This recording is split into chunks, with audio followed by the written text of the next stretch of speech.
Halo guys, gua ketemu satu berita yang unik nih teman-teman ya dari Pak Faisal Basri. Ini orang lumayan seru juga ya karena dia sangat anti pemerintah. Dan dia pernah mengatakan bahwa Dirjen Pajak itu sering bermasalah karena kebal audit. Oke, gue langsung bacain beritanya teman-teman ya supaya kita tahu langsung. Ini sudah lama sih tahun 2023 ya. Ini dari bloombergtechhost.com. Apa ini berita? Oke. Tapi kita nggak tahu ini benar apa enggak, mudah-mudahan benar teman-teman ya, mudah-mudahan kalau salah ya tolong dikoreksi. DJP sering bermasalah karena kebal audit katanya ya, dari Ibu Valenta Elisa, Maret 2023. Oke Pak Basri, halo Pak Basri, sehat-sehat ya Pak. Pengamat ekonomi Faisal Basri mengkritisi sejumlah kontroversi yang melibatkan DJP lantaran pengawasan yang lemah. Nah, gue setuju sekali teman-teman ya, pengawasan mereka tuh kacau balau.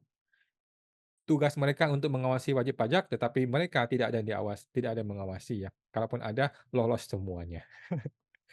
Menurut Pak Faisal, DJP merupakan direktorat yang sudah dari lama tidak tersentuh pengawasan sehingga muncul tendensi terjadinya perbuatan di luar hukum seperti korupsi. Jawaban gua betul teman-teman ya, betul. Pertanyaan gua siapa yang berani lawan DJP? Siapa? Pernah nggak ada orang berani lawan DJP? Nggak ada teman-teman ya, nggak ada.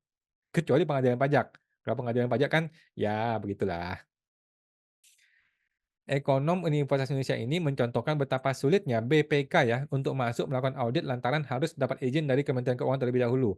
Jadi kan lucu, BPK mau audit si DJP. DJP ini anaknya Kemenkeu. BPK ketika mau audit harus minta izin ke Kementerian Keuangan. Kan bodoh bisa begitu cara kerjanya, ya.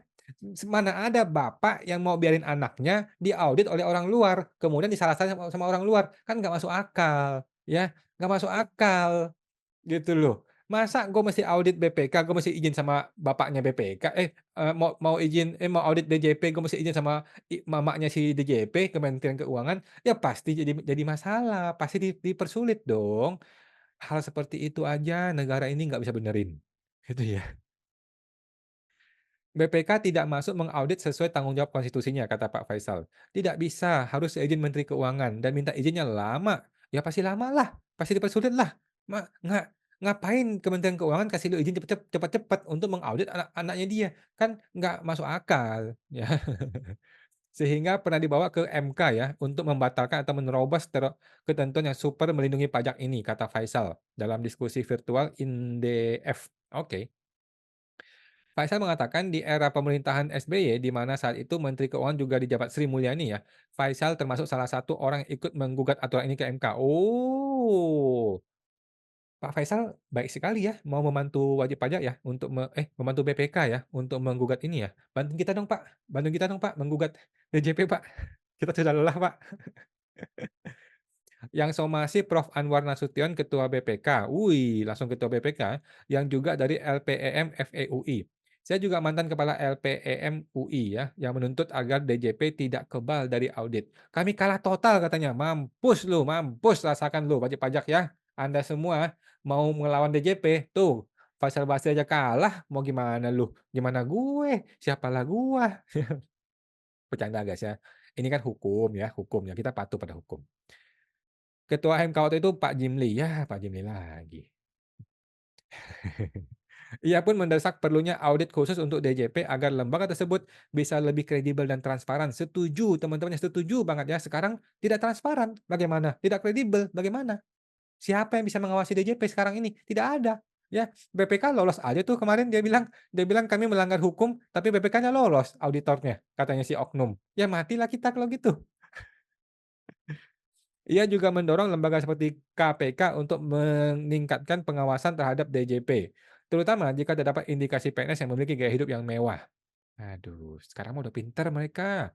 Gaya hidupnya nggak mewah sekarang. Gara-gara Rafael Alun sih.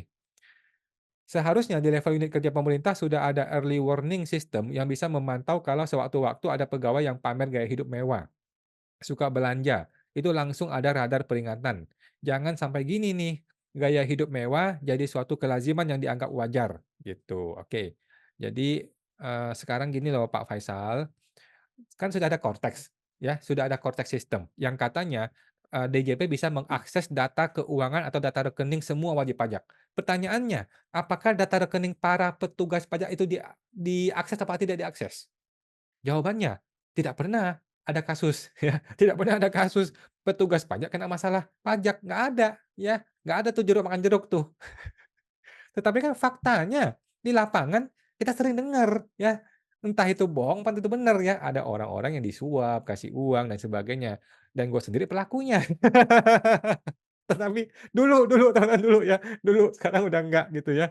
Nah, jadi masalah audit mengaudit ini sangat-sangat penting ya, seorang DJP harus paham hal seperti ini. DJP itu harus paham dan harus berani bukan DJP ya, pemerintah ya, BPK lah, BPK. Selama itu nggak bisa nembus, BPK tuh nggak bisa tembus DJP selama ini, gitu loh. Karena apa? Buktinya kemarin, di kasusnya PT Arion, bagaimana bisa seorang oknum pajak mengatakan, "Kami sudah sering melanggar hukum, kami sudah sering melanggar PMK, kami sudah sering melanggar aturan, tetapi BPK menyatakan kami tidak bersalah." Bagaimana bisa ya ada orang pejabat mengatakan seperti itu terbuka untuk umum di dalam muka pengadilan? Nggak habis pikir gue, ada orang begitu. Begitu percaya diri dia ngomong gitu ya, nggak ada malu, nggak ada rasa bersalah, nggak ada penyesalan. Ya suka-suka dia ajalah melanggar hukum. Intinya kalau BPK bilang kami nggak salah, ya kami nggak salah, gitu aja dia bilang. Nah, gitu aja ya. Oke teman-teman ya, semoga Pak Faisal Basri sehat-sehat ya, dan bisa terus menjadi pengawal bagi demokrasi ini. Oke, sampai jumpa teman-teman ya, semoga terbantu.